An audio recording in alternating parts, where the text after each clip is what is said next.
Hello friends, welcome to my channel home cooking with Shri. আজকের recipe হলো আম দুধ কলা দিয়ে চিড়ে মাখা, যেটা খেতে অসাধারণ হয়েছিল। তো ভিডিওটা শুরু করছি, ভিডিওর শেষ অবধি থাকার অনুরোধ রইল। তো প্রথমে কিছুটা চিড়ে আমি ধুয়ে নিয়েছি ভালো করে ৩-৪ বার জল দিয়ে। তারপরে একটা পাত্রের মধ্যে চিড়েটাকে আমি নিয়ে নিলাম। চিড়েটাকে ভালো মতো ধুয়ে নিতে হবে পরিষ্কার জল দিয়ে ৩-৪ বার মতো, কারণ চিড়ের মধ্যে কিছু ধানের খোসা রয়ে যায়, যেটা আমরা ধোবার সময়তেই দেখতে পাবো।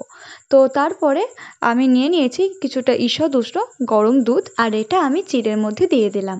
নিয়েছি কিছু খোসা ছাড়ানো আম। আমি এখানে ২টো আম ব্যবহার করেছিলাম। আমের খোসাটাকে ছাড়িয়ে নিয়ে হাত দিয়ে এটাকে গেলে নিচ্ছি। আপনি হাত দিয়ে না গেলে এটাকে মেশিনের মধ্যে আবার ঘুরিয়ে নিতে পারেন, তবে এইভাবে গেলে নিলে চিড়ের স্বাদটা কিন্তু আরও দুগুণ বেড়ে যায়। তো আমার চ্যানেলে আরও কিছু আমের রেসিপি দেওয়া আছে, আমি ডেসক্রিপশন বক্সের লিঙ্কটা দিয়ে দেবো, আপনি ইচ্ছুক থাকলে দেখার জন্য দেখে নিতে পারেন।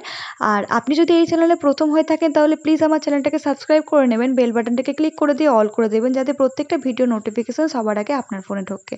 আমটা গেলে নেওয়ার পর এখানে আমি একটা কলাও গেলে নিয়েছি।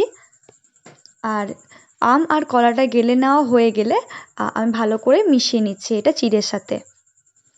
এটাকে মেশানো হয়ে গেলে আমি নিয়ে নিয়েছি ২ চামচ মতো চিনি আর একটা সন্দেশ। সন্দেশটাকে একটু গুঁড়ো করে নিয়ে দিয়ে দিয়েছি।